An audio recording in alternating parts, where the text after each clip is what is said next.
Hi friends, ఇది iPhone 14 pro. ఈ వీడియోలో మనం దీన్ని అన్బాక్స్ చేసి దీని గురించి కంప్లీట్ డీటెయిల్స్ అయితే తెలుసుకుందాం. So welcome to my channel. నా పేరు విజయ్, మీరు చూస్తున్నారు Telugu top tech.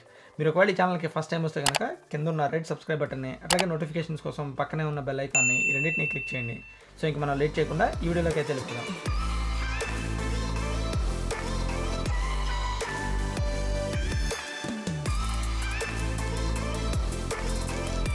Welcome back. ఈ వీడియోని మనకి స్పాన్సర్ చేసింది ఇన్వైట్స్.com. మీ ఇంట్లో ఏదైనా శుభకార్యం జరుగుతున్నా, సంథింగ్ లైక్ బర్త్డే పార్టీ కానీ, లేకపోతే మ్యారేజ్ కానీ, లేదా హౌస్ వార్మింగ్ కానీ, లేదా మీ ఇంట్లో ఏదైనా పూజ జరుగుతున్నా, మీ ఫ్రెండ్స్ కానీ, ఫ్యామిలీ మెంబర్స్ కానీ ఎవరికైనా ఇన్విటేషన్స్ పంపించుకోవాలనుకున్నప్పుడు మీరు ఈ ఇన్వైట్స్.com నుంచి మీ ఫ్రెండ్స్ అండ్ ఫ్యామిలీ మెంబర్స్కి ఇన్విటేషన్స్ అయితే పంపించుకోవచ్చు. ఈ ఇన్విటేషన్స్ అన్నిటిని మన ఇండియన్ ట్రెడిషన్స్ని, ఇండియన్ లాంగ్వేజ్ని, అట్లాగే ఇండియన్ రిలీజియన్స్ని దృష్టిలో పెట్టుకుని డిజైన్ చేశారు. సో మీకు ఒకవేళ దీన్ని లింక్ కావాలంటే కనుక నేను కింద డిస్క్రిప్షన్లో లింక్ అయితే ప్రొవైడ్ చేస్తాను. మీరు అక్కడికి వెళ్ళి ఈ వెబ్సైట్ని అయితే విజిట్ చేయొచ్చు. సో ఇంకా ఐఫోన్ విషయానికి వస్తే కనుక మనకి ఐఫోన్ 14 ఎట్లా ఉంటుంది అనేది మనకి పైన ఇమేజ్ రూపంలో అయితే చూపిస్తున్నాడు. అండ్ మీకు ఫ్రంట్ అండ్ సైడ్ వచ్చేటప్పటికి మనకి ఐఫోన్ అని, అట్లాగే మనకి యాపిల్ లోగో ఇచ్చాడు. ఇంకా బ్యాక్ సైడ్ చూస్తే కనుక మనకి iPhone 14 design by Apple in California, assembled in China అని ఉంది. అట్లాగే మనకి ఈ బాక్స్లో ఏమేమి ఇంక్లూడ్ అయి ఉన్నాయనేది మనకి ఇక్కడ లిస్ట్ అయితే ఇచ్చాడు. అట్లాగే మనకి ఈ ప్రోడక్ట్కి సంబంధించిన కొన్ని బార్ కోడ్స్, దీని సీరియల్ నెంబరు, ఈ డీటెయిల్స్ అన్ని మనకి కింద అయితే ఇచ్చాడు. సో మనకి పైన కింద 2 పీల్ ట్యాగ్స్ ఇచ్చాడు. సో ఈ ఫోన్ని ఓపెన్ చేస్తే కనుక మనకి ఐఫోన్ 14 మీరు ఇక్కడైతే చూడొచ్చు. సో నేను వచ్చి పర్పుల్ కలర్ తీసుకున్నాను. ముందుగా మనం ఈ ఐఫోన్ 14 అయితే పక్కన పెడదాము. ఇంకా మనకి బాక్స్లో ఏమేమి వచ్చినాయి అనేది ఒకసారి చూద్దాము. సో మనకి పేపర్ వర్క్ విషయానికి వస్తే ఇందులో మనకి design by Apple in California అని ఉంది. సో నేను ఇది యూఎస్లో తీసుకున్నాను అండి. మాకు యూఎస్లో తీసుకుంటే కనుక మీకు ఐఫోన్ 14 కూడా మీకు ఫిజికల్ సిమ్ ఇన్సర్ట్ చేసుకోలేరు. మీకు 2 ఈ సిమ్సే ఉంటాయి. ఒకవేళ మీరు ఇండియాలో తీసుకుంటే కనుక మీకు ఈ పేపర్ అనేది రాదు, మీకు ఫిజికల్ సిమ్ ఉంటుందన్నమాట. అంటే అక్కడ ఒక ఫిజికల్ సిమ్, ఒక ఈ సిమ్ అనేది కంపాటబుల్ ఉంటుంది. సో మీకు ఈ ప్లేస్లో వచ్చి మనకి పిన్ ఎజెక్టర్ ఇస్తాడు అనమాట, అంటే సిమ్ ఎజెక్టర్ ఇస్తాడు. అండ్ తర్వాత మనకి సేఫ్టీ అండ్ ఇన్స్ట్రక్షన్స్ ఒక పేపర్ ఇచ్చాడు. అట్లాగే మనకి ఒక యాపిల్ లోగో ఇచ్చాడు. సో పేపర్ వర్క్ వచ్చి చాలా సింపుల్గా ఉంది. ఇంక తర్వాత మనకి బాక్స్లో వచ్చేటప్పటికి దీని ఛార్జింగ్ కేబుల్ ఒకటి ఇచ్చాడు. ఇది వచ్చి మనకి USB type C to lightning cable అండి. ఇంకా మనం ఈ పేపర్ వర్క్ని పక్కన పెట్టేసి మనం ఐఫోన్ అయితే చూద్దాము. ఇది మనకి ఐఫోన్ 14. ఇది వచ్చి నేను పర్పుల్ కలర్ తీసుకున్నాను. ఇందులో టోటల్గా మనకి 5 కలర్స్ అవైలబుల్ ఉన్నాయి. ఒకటి వచ్చి మిడ్ నైట్, ఇంకొకటి వచ్చి స్టార్ లైట్ విచ్ ఇస్ మనకి వైట్ కలరు, ఇంకొకటి వచ్చి పర్పుల్ కలరు, అండ్ ఇంకొకటి వచ్చి red colour and blue colour. So మీరు ఒకవేళ ఫింగర్ ప్రింట్స్ రిటర్న్ అవ్వకూడదు బ్యాక్ సైడ్ అనుకుంటే కనుక red colour and mid night, ఈ 2 కలర్స్ని అయితే అవాయిడ్ చేయండి. ఎందుకంటే ఆ 2 కలర్స్లోనూ మీకు ఫింగర్ ప్రింట్స్ అనేవి ఎక్కువ కనిపిస్తాయి. వెరజ్ మీరు అదర్ కలర్స్ అంటే మనకి బ్లూ కలర్ కానీ, లేదా పర్పుల్ కలర్ కానీ, లేదా వైట్ కలర్ కానీ తీసుకుంటే మీకు ఫింగర్ ప్రింట్స్ రిటర్న్ అవుతాయి కానీ బట్ మీకు అవైతే కనిపించవు బేసికల్, ఎందుకంటే లైట్ కలర్స్ ఉండటం వల్ల. ఇంకా మనం దీన్ని ఓపెన్ చేయాలంటే కనుక పైన వచ్చి మనకి ఒక పేపర్ని అయితే ఇంక్లూడ్ చేశాడు. సో దాన్ని జస్ట్ పీల్ చేస్తే మీకు ఇది కంప్లీట్గా ఐఫోన్ వచ్చి.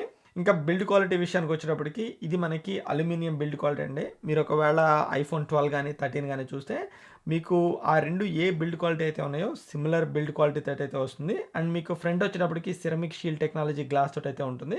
అండ్ బ్యాక్ సైడ్ వచ్చేటప్పటికి మనకి రెగ్యులర్ గ్లాసు.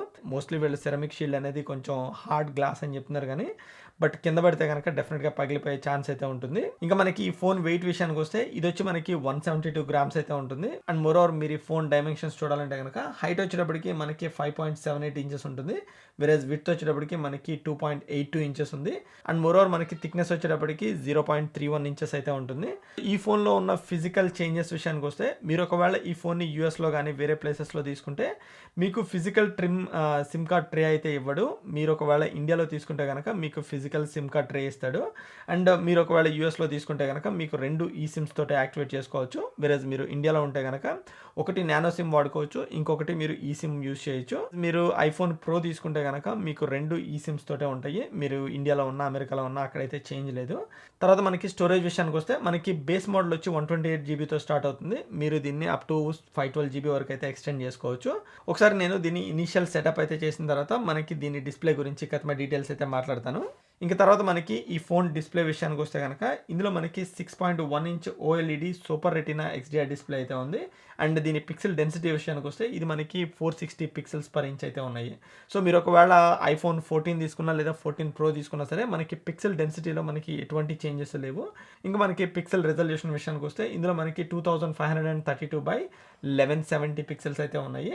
ఈ డిస్ప్లే మనకి ఆల్మోస్ట్ ఐఫోన్ 14 ప్రోలో ఏ డిస్ప్లే అయితే ఉందో లేదా ఐఫోన్ 13లో మనకి ఏ డిస్ప్లే అయితే ఉందో సిమిలర్ డిస్ప్లే అండి. డిస్ప్లేలో ఎటువంటి చేంజెస్ లేవు. ఇందులో మనకి హెచ్డిఆర్ కంటెంట్ని సపోర్ట్ చేస్తుంది, ట్రూ టోన్ డిస్ప్లే ఉంది, అండ్ P3 వైట్ కలర్ గ్రామెట్ని సపోర్ట్ చేస్తుంది. అండ్ మనకి కాంట్రాస్ట్ రేషియో వచ్చి మనకి 2:1 కాంట్రాస్ట్ రేషియో తోటి అయితే వస్తుంది.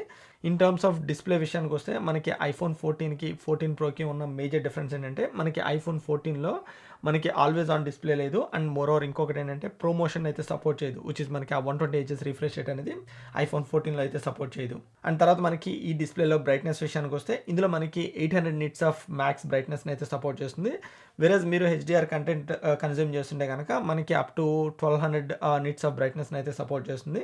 వెరస్ మనకి ఐఫోన్ 14 ప్రోలో మనకి ఇది ఆల్మోస్ట్ 2000 నిట్స్ ఆఫ్ బ్రైట్నెస్ని అయితే సపోర్ట్ చేస్తుంది. మీరు అవుట్డోర్లో కనుక చూస్తే మనకి ఐఫోన్ 14 కన్నా ఐఫోన్ 14 ప్రో డిస్ప్లే వచ్చి మనకి బెటర్ డిస్ప్లే అండి. ఇంకా తర్వాత మనకి దీని ప్రాసెసర్ విషయానికి వస్తే ఇందులో మనకి A15 బయోనిక్ చిప్ని అయితే ఇంక్లూడ్ చేశారు. మనకి ఐఫోన్ 13లో కూడా A15 బయోనిక్ చిప్ ఉంది. ఇందులో మనకి 6 కోర్ CPU అండ్ 5 కోర్ GPUని అయితే సపోర్ట్ చేస్తుంది.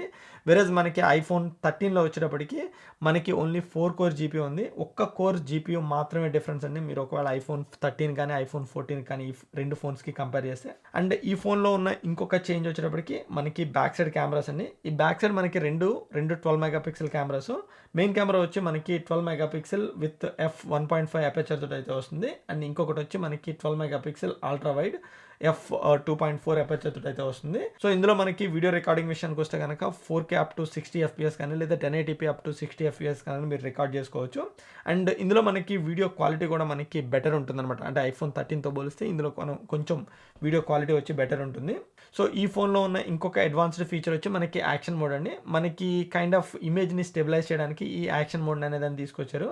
సో దీనివల్ల ఏమవుతుందంటే మనకి కొంచెం క్రాప్ అయితే ఉంటుంది, బట్ మనకి ఇమేజ్ వచ్చి చాలా స్టేబుల్ ఉంటుంది. మీరు ఒకవేళ యాక్షన్ సీక్వెన్స్ షార్ట్స్ తీస్తుంటే లేదా మీరు వ్లాగింగ్ చేస్తున్నా లేదా మీరు ఏదైనా వీడియో రికార్డింగ్ చేస్తున్నా మనకి ఫుటేజ్ వచ్చి చాలా స్టేబుల్ ఉంటుంది. సో తర్వాత మనకి ఇందులో ఫొటోస్ విషయానికి వస్తే ఇందులో మనకి ఫోటానిక్ ఇంజిన్ అయితే ఇంక్లూడ్ చేశారు. సో దానివల్ల మనకి ఫొటోస్ కలర్స్ వచ్చి అంటే ఫోటోలో ఉన్న కలర్స్ వచ్చి చాలా వైబ్రెంట్గా కనిపిస్తాయి. సో దానివల్ల మనకి ఐఫోన్ 13తో పోలిస్తే దీనిలో ఫోటో క్వాలిటీ వచ్చి ఇంప్రూవ్ అవుతుంది. అండ్ ఇంకా ఫ్రంట్ ఫేసింగ్ కెమెరా విషయానికి వస్తే కనుక ఇది కూడా మనకి 12 మెగాపిక్సెల్ f1.9 అపర్చర్ తోటి వస్తుంది. అండ్ దీనిలో కూడా మీరు వీడియో రికార్డింగ్ చేయాలంటే కనుక 4K అప్ టు 60 FPS వరకు మీరు వీడియో రికార్డింగ్ అయితే చేయొచ్చు. తర్వాత మనకి ఇందులో వచ్చే వీడియో క్వాలిటీ కానీ లేదా సౌండ్ క్వాలిటీ కానీ మనకి చాలా బాగుందని చెప్పాలి. సో మీకు ఒకవేళ ఈ ఫోన్లో ఉండే శాంపుల్ ఫొటోస్ అండ్ వీడియోస్ చూడాలంటే కనుక నేను ఇక్కడ వదిలేస్తున్నాను, ఒకసారి చూడండి. ఈ ఫోన్ మనకి IP68 water and dust resistant. ఇది నాకు తెలిసి water resistant up to like 10 meters depth and 30 minutes వరకు ఇది హోల్డ్ చేయగలుగుతుంది. సంథింగ్ లైక్ మీరు ఒకవేళ రెయిన్లో తడిచిన పొరపాటున మన ఫోన్ జారి ఎప్పుడన్నా నీళ్ళలో పడిపోయినా సరే మీరు వెంటనే తీసుకుని యూస్ చేసుకోవచ్చు, ఇబ్బంది అయితే ఉండదు. అండ్ దీని బ్యాటరీ విషయానికి వస్తే ఇందులో మనకి 3279 mAh బ్యాటరీ ఉందండి.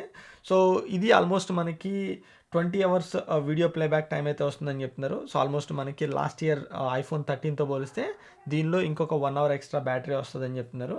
బట్ రియల్ టైం నేను యూస్ చేసినప్పుడు అయితే ఆల్మోస్ట్ నాకు 1 day అయితే వచ్చింది. సో నా యూజెస్ అయితే మోస్ట్లీ నేను యూట్యూబ్ వీడియోస్ ఎక్కువ చూస్తూ ఉంటాను. అట్లాగే నేను ఈమెయిల్స్ చెక్ చేసుకోవడం లేదా ఈమెయిల్స్కి రిప్లై అవ్వడం. సో ఇది నా డైలీ టాస్క్ అండి.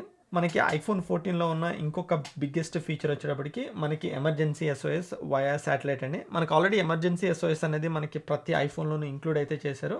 కాకపోతే వయా శాటిలైట్ అనేది మనకి ఐఫోన్ 14లో కానీ లేదా 14 ప్రోలో కానీ ఇంక్లూడ్ చేశారు. సో ఇది మెయిన్గా మీరు ఒకవేళ ట్రెక్కింగ్ కానీ లేదా ఫారెస్ట్ కానీ ఎక్కడైనా వెళ్తున్నప్పుడు మీకు ఎప్పుడైనా ఇమీడియట్ హెల్ప్ కావాలన్నప్పుడు మన సిగ్నల్స్ పనిచేయకపోతే మన శాటిలైట్స్ని యూస్ చేసి మనకి ఆ SOS మెసేజ్ అనేది పంపిస్తుంది. సో దానివల్ల మనకి హెల్ప్ అనేది ఇమీడియట్గా వస్తుంది.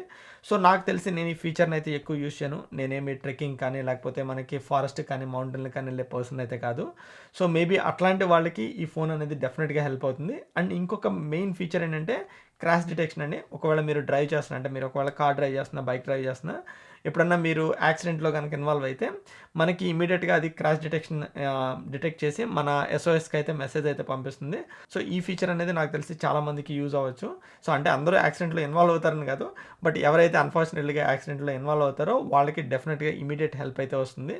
సో తర్వాత మనకి ఈ ఫోన్స్లో ఐఫోన్ 14స్లో వీళ్ళు బ్లూటూత్ 5.3 అయితే ఇంక్లూడ్ చేశారు. మనకి ఐఫోన్ 13 వరకు మనకున్న బిగ్గెస్ట్ కంప్లైంట్ ఏంటంటే వీళ్ళు ప్రతి కాంపోనెంట్ని అప్గ్రేడ్ చేస్తున్నారు కానీ బ్లూటూత్ని మాత్రం అప్గ్రేడ్ చేయట్లేదు. మనకి ఐఫోన్ 13లో వచ్చి 5.0 బ్లూటూత్ని అయితే సపోర్ట్ చేస్తుంది. బట్ మనకి ఐఫోన్ 14లో ఆల్మోస్ట్ వీళ్ళు 5.3ని అయితే అప్గ్రేడ్ చేశారు.